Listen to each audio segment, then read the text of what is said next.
દિવસ વિઘ્નહર્તા શ્રીજીની પૂજા અર્ચના કર્યા બાદ આજે ભક્તો ભારે રહી અગલે બરસ જલ્દી આ નાના નાદ સાથે શ્રીજીનું વિસર્જન કર્યું હતું।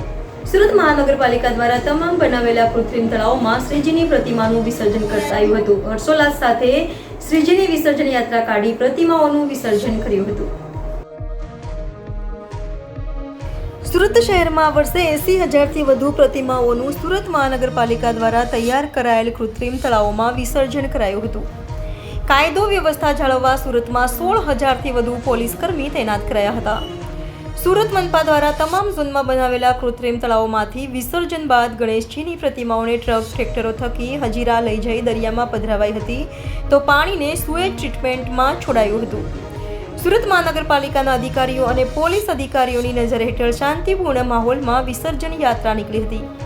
કૃત્રિમ તળાવોમાં સવારે 7 વાગ્યાથી વિનામૂલ્યે વિસર્જન કાર્ય શરૂ કરાયું છે તો કૃત્રિમ તળાવો સિવાય ડુમ્મસ, હજીરા, મગદલના કિનારે, દરિયા કિનારે પણ વિસર્જનની કામગીરી હાથ ધરાઈ હતી।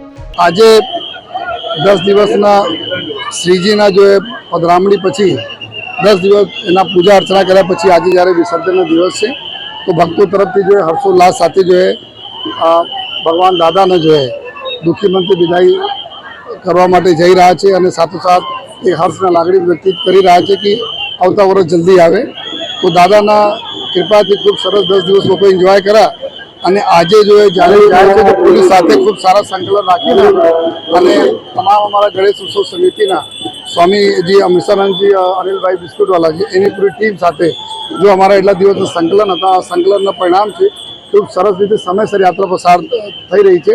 રાત્રે 1:30 વાગ્યાથી પહેલાં ગણપતિજી લાલ ગેટના અહીંયાથી રાજમાર્ગ ઉપરથી નીકળ્યા છે વિસર્જન માટે અને અત્યારે આપ ચારો બાજુ 21 જેટલા અમારા કૃત્રિમ તળાવ અને 3 જેટલા અમારા કુદરતી જો અવારા છે ત્યાં જો વિસર્જનની પ્રક્રિયા ખૂબ ગયા વર્ષ કરતાં આ વખતે વધારે લોજિસ્ટિકના સાથે જો વધારે ક્રેનો અને બીજા સુવિધાઓ સાથે ચાલી રહી છે।